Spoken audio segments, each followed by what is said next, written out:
Thanks, Diane. Well, thanks for coming, and thank you, Reva, for inviting me. I've timed this talk for 40 minutes. I want to allow maximum time for questions and discussion.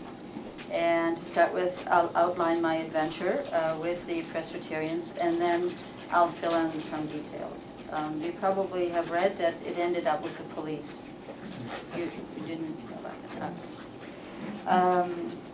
So I can tell you that even though it ended with the police, I considered the work to have been a success. Can everybody hear me? Okay. I'll talk about that, and then I want to get into why I think this work was important, and I think it remains important. So briefly, I will outline the course of events. I attended Bible study class in a Presbyterian church near my house. I dressed appropriately. I behaved politely. I asked questions and contributed to the discussion in a polite manner. I was well prepared, was not aggressive, and did not monopolize the conversation. After just 6 months of this, actually 5.5 months, someone from the church office called to say that the minister had suddenly canceled the class. There was no explanation given, and that was in March, some years ago. I'll fill in the details. Later that year, in the fall, I started attending another Bible study class, this one run by a different minister, and after a few months of that, I was told to stop coming to class. I returned the following week. This was just before Christmas, and in January, and that would be January 18th, 2007, a policeman in full gear, vest, gun, the whole thing, came to my front door, and I invited him in. We sat at my dining room table, and he told me that if I so much as set foot on any part of the church's property, I will be arrested. He then quoted the Bible to me. So after the policeman delivered the restraining order, which I think is what it was called, I did the following. I emailed the minister, asked to see the complaint he had submitted to the police. There was no reply. Did you want to sit down? No, I'm waiting to hear, so before I get that. She's doing popcorn. I talked to the officers in my city at every level of the police department, including the superintendent. I was told that I cannot see anything in writing until I'm arrested and go to court. I was told that it's okay for the police officer to quote the Bible. The local paper would not print the story because I had not been arrested and only warned. I sought legal advice from the ACLU, the City of Evanston Legal Department, and Legal Aid. I was just calling around, and there was no interest. I wrote a letter to the chairperson of the church's ruling body, which is called a session, and there was no answer. I looked up professors at McCormick Seminary at the University of Chicago who taught ministry and community relations, and emailed them and asked for their opinion on this, and there was no answer. I called the Presbytery in Chicago, that's the office that runs the whole conglomerate, if that's the term, to ask them if this was accepted procedure, and I never got past the operator. I talked to 9 other Presbyterian ministers in the area and asked to see what they thought of this police action. Only one of them said yes, he would do the same thing. He would also call the police. None of them were interested in getting involved. I was trying to sort of generate some conversation about how the clergy would handle a situation like this. And one of them was reluctant to talk to me because he was afraid I might write about that. I also went to talk to a Baptist minister who had been the president of the Parliament of World Religions during the 9/11 aftermath, and I knew him, or I knew about him, from the work he did in bringing people together at that time. Now, he's a Baptist minister, but actually he is a Buddhist. When asked if he's a Christian, he answers, "I hope not."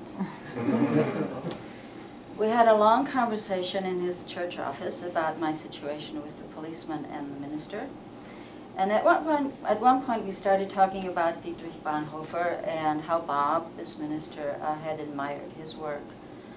And then we got onto a tangent about Martin Luther, and I said, "Oh, Bob, I came across this quote from Luther recently, where Luther says, 'Theology is an art.'" And I said, "Bob, now, where did he say that? Do you know? Was that in one of his table talks, or was that in one of the more formal writings?" And the minister leaned forward in his chair and looked straight at me and said, "Theology is bullshit."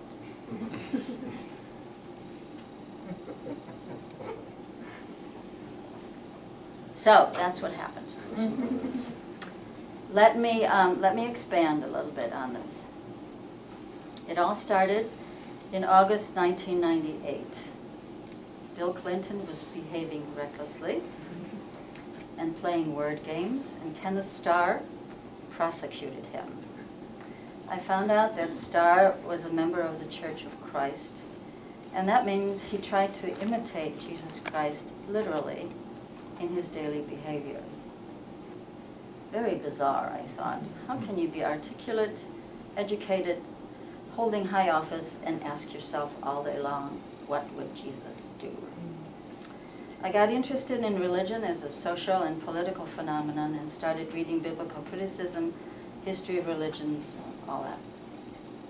I had dropped out of Catholicism as a junior in college, where religion courses were compulsory because the place was run by Jesuits. This is Loyola University in Chicago. I left the Catholic Church by not attending Easter Mass that year. Then I watched myself carefully to see if I would suddenly start stealing, lying, doing drugs, murdering, and riding the subway at night. Nothing of the sort happened. Instead, I got interested in all sorts of readings, in people, in observing the world around me, and in thinking.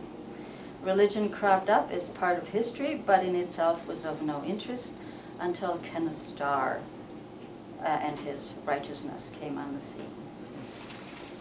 In the late 90s, polls on religion in America showed that 89% of Americans believe that God watches over you and answers your prayers, and 62% said they prayed daily.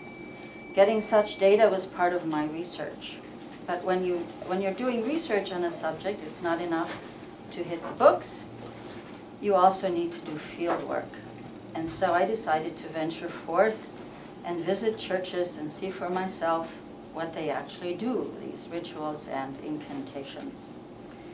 The town where I live, Evanston, first suburb north of Chicago, has a population of about 73,000 people and 85 houses of worship. My field work took me to worship services at a variety of Christian franchises, at synagogues, both Reformed and Orthodox, the Mormon church in the next suburb, the Christian Science church near my house, and a Russian Orthodox church in Chicago. That was for their Christmas, and it was a real trip. This became a kind of hobby. I didn't go regularly, but it was very interesting. I started taking notes, and I thought up a name for this activity.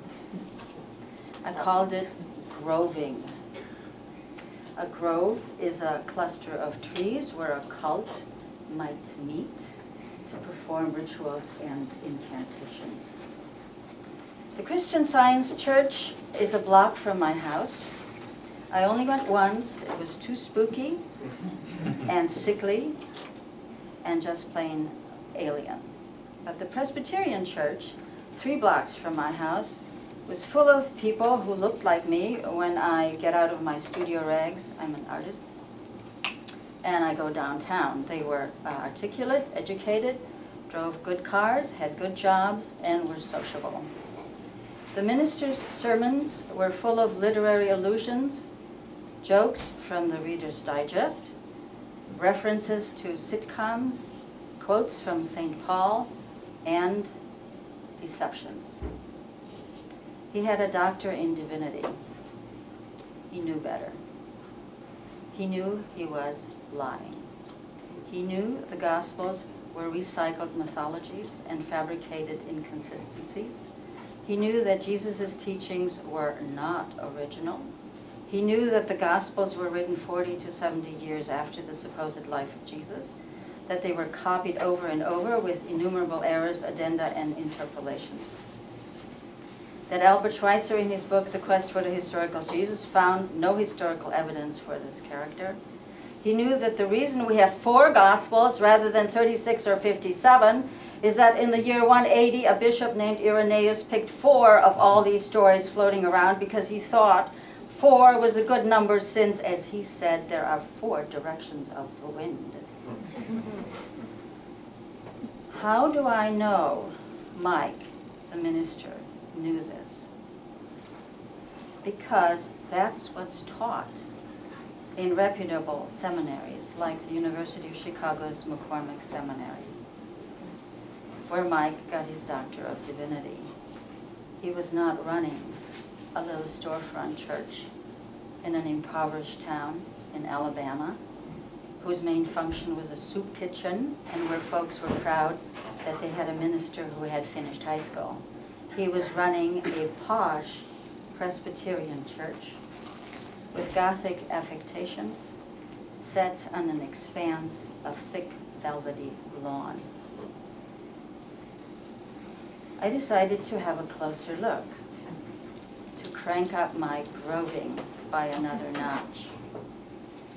On September 9th, 2004, I went to Mike's Bible study class. I was nervous as I walked those 3 blocks, but was determined to go through with this. I told myself I wasn't expecting anything, just went to listen. I walked in a little late and quietly took a seat. When asked to introduce myself, I stated my first name. Why did I come here, they wanted to know. Oh, I said I just lived down the block and I just wanted to drop by. The topic was Moses and the law. At one point, Mike referred to the tribe of Levi as the 12th tribe. I raised my hand halfway and said quietly, there were 13 tribes. The tribe of Levi was the 13th tribe. They took care of the temple and couldn't own land. Yes, of course, Mike said. There were 13 tribes. Did I say 12? And then he froze. He stared at a spot on the floor in front of him for quite a while. Then he snapped out of it and went on to talk about Moses, but when he came to Moses' brother, he couldn't remember the name. Aaron, I said. Yes, Aaron, he said. And then there was another pause, but not as long this time. And that's all I said that evening. As I walked home, I knew that I had started a major project. I was not going to give up. I was pretty sure the minister had let me know in this very first meeting that he was a con man, and that he knew he was. Not only that, he knew that I knew that he was a con man. How could this not be interesting?